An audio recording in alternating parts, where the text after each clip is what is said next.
E aí, gente, tudo bem com vocês? Espero que vocês estejam bem. Bem-vindos, bem-vindas ao canal Universo. Eu sou o Diego Miranda e estou muito feliz em ter vocês por aqui.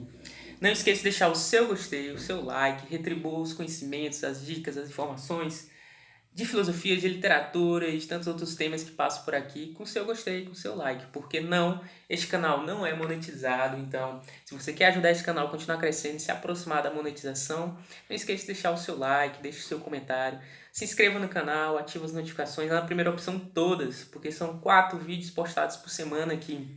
Esse vídeo sai sempre às segundas, é o quadro Explicando Autores.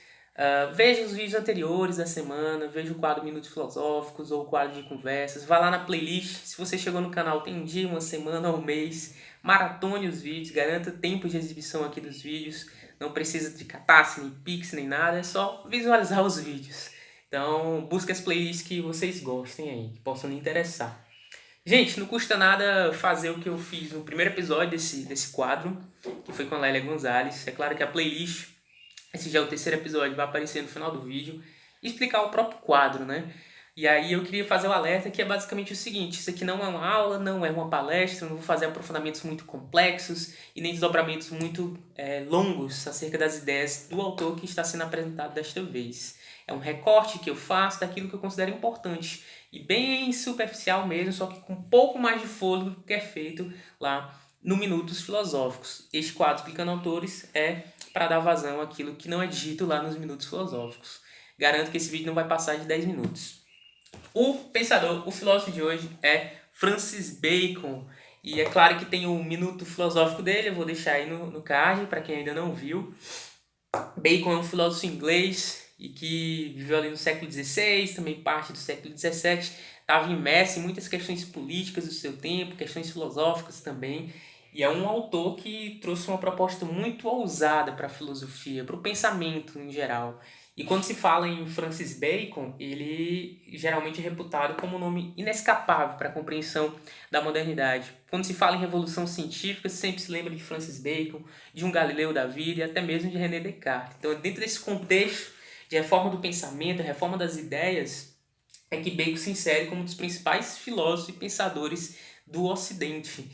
Tanto é que uma obra máxima dele, né, o Novo Órgano, que está dentro da sua obra completa, que seria a Restauratio Magna, né? O Novo Órgano é um dos volumes da Restauratio Magna, o volume 2, se eu não me engano, tem como nome Novo Órgano, e já remetendo à própria obra aristotélica, né? Porque a proposta do Francis Bacon, como eu coloquei um pouco lá no Minuto Filosófico, era reformar o pensamento, reformar a lógica, reformar a ciência e a própria filosofia de seu tempo, instaurar um novo órgão, uma nova forma de pensamento, de lógica, de ciência e de filosofia. E essa, como eu falei, é uma proposta bem ousada. E é claro que ele vai trazer elementos para a gente compreender essa reforma do pensamento e reforma da ciência e da filosofia em geral. Elementos que são muito complexos, mas eu vou fazer um recorte aqui simples e rápido para vocês. Uma das ideias que eu penso que sejam centrais para compreender o Francis Bacon seria a teoria dos ídolos. Na verdade, antes de falar da teoria dos ídolos, eu queria falar sobre a ideia do novo órgão, que tem como subtítulo Verdadeiras Indicações acerca da Filosofia da Natureza. Perdão, verdadeiras indicações acerca da interpretação da natureza. Claro, Francis Bacon tem uma filosofia da natureza, mas essa expressão interpretação da natureza vai ser central para a gente compreender o Bacon, porque não se trata aqui de fazer experimentos num laboratório com animais e tal. O método de observação e compreensão e interpretação da natureza, da realidade, daquilo que existe por Francis Bacon, tem muito mais a ver com a forma em que se devem realizar os experimentos do que propriamente os experimentos em si. E aí é por isso que o Bacon vai ser o inaugurador de um método indutivo experimental que é diferente do método indutivo clássico, vamos dizer assim, né, dos seus contemporâneos e dos que o antecederam. Porque o Bacon vai dizer, olha, enxergar a natureza a partir da observação de casos singulares, daí extrair verdades universais, é errôneo, é inadequado. Está apenas fazendo uma enumeração de casos. Nada indica, segundo Bacon, que se observar um fenômeno 1, 2, 3, 17 mil vezes, ele vai se repetir todas as vezes em que for observado. Então Bacon vai dizer, não se trata de enumerar os casos, mas estabelecer uma forma, um princípio indicador daquilo que existe.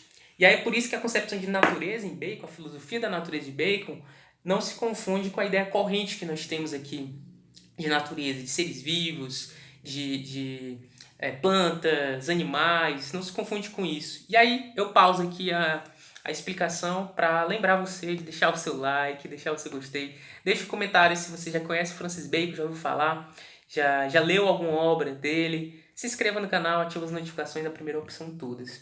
Então a concepção de natureza de Bacon, né, a filosofia da natureza de Bacon é uma concepção muito mais ampla do que o significado corrente que nós temos. Natureza aqui significa tudo aquilo que existe, ou para ser mais preciso, a essência, os princípios indicadores daquilo que existe, que dá origem ao que existe, que identifica o existente. Bacon vai utilizar um termo específico, é a forma da realidade. E aí eu vou pedir licença para vocês para ler um fragmento aqui. Isso está lá no Novo Órgão, no livro 2º, que ele fala um pouco sobre essa forma da natureza, que tem a ver com as indicações, as verdadeiras indicações de interpretação da natureza, que é o principal intento, né, o principal objetivo do pensamento baconiano. Ouçam bem.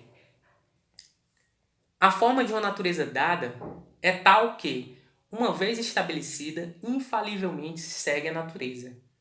Está presente sempre que essa natureza também o esteja. Universalmente afirma e é constantemente inerente a ela.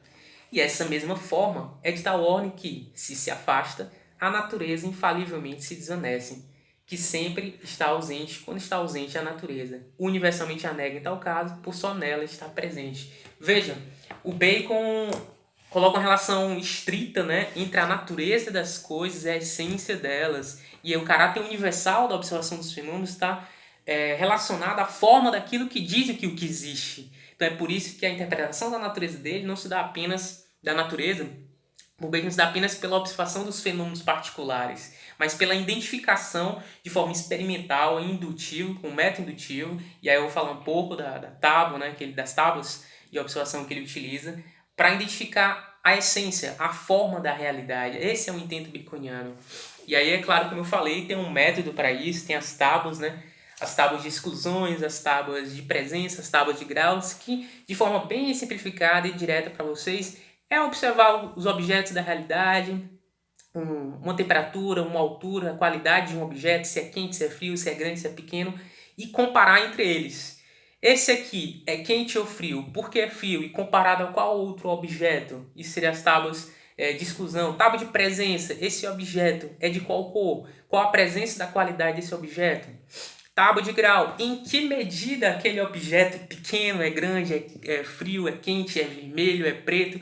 Enfim, as qualidades que nós colocamos nos objetos da realidade, em que presença eles estão, em que grau eles estão presentes, se estão presentes ou não, enfim. Essas são as tábuas de observação do Francis Bacon, que é uma forma de método utilizado por ele para desenvolver o método indutivo experimental. Como eu falei para vocês, não tem a ver com laboratório, com experimentação mesmo, mas com a forma como esta experimentação pode ser realizada. E não se confunde, e essa é a grande crítica dele também, com aquela lógica dos antigos, né, especialmente a lógica aristotélica, que para ele era apenas um discurso vazio, retórico, que estava preocupado, na verdade, dos discursos. Se uma proposição, se uma frase, se um argumento é verdadeiro ou falso. Isso aí para ele era uma retórica vazia. O importante era descobrir a essência da realidade, a natureza das coisas. Uma segunda reflexão que eu queria trazer para vocês, que é inescapável, que impede, segundo Bacon, para que as pessoas possam compreender a forma da realidade, a forma da natureza, a essência daquilo que existe, é que existem ídolos na realidade, né? Espelhos que impedem a visão das pessoas acerca da forma da natureza. E aí tem os ídolos do fórum, ídolos do teatro, ídolos da caverna e os ídolos da tribo. O primeiro ídolos da caverna, como eu coloquei aqui, ele está relacionado com os processos educacionais, está relacionado com influência das autoridades na própria natureza humana. Ou seja, aquilo que nós aprendemos na escola, nas próprias relações humanas e na observação da autoridade, sem questionar, e a próprios limites da compreensão humana estão a ver com ídolos da caverna, e tem uma relação, claro, com a filosofia platônica. Do teatro, e aí é uma brincadeira, o Bacon é bem metafórico, é irônico na crítica aos filósofos contemporâneos anteriores a ele, os antigos, né? E aí a gente está falando daquela tríade lá do Platão, do Aristóteles. Ele até se aproxima de alguns antigos, como Demócrito, que é mais materialista, aquela coisa do átomo e tal. Ídolos do teatro está relacionado a essas falsas filosofias, essas interpretações incorretas da realidade, né? E aí ele está brincando com isso. É como dizer, ó, isso aí é brincadeira, não é realidade não. Eles estão falando aí é tudo teatro, é tudo mentira. Ídolos da tribo está relacionado às nossas próprias relações, aos nossos afetos, sentidos e à própria instabilidade humana, as contingências. Ídolos do fórum mercado é as confusões da linguagem, né? A forma como nós denominamos as coisas na realidade e como as coisas são, né? A relação entre linguagem e coisas está incorreta, imperfeita e não tem uma aproximação da melhor forma possível, segundo Francis Bacon.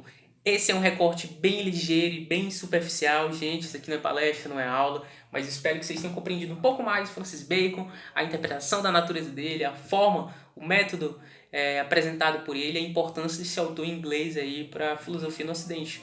Não esqueça de deixar o seu like, deixe o seu comentário aí, elogioso ou de crítica a esse quadro, maratone os vídeos do canal, se inscrevam, ativem as notificações e valeu!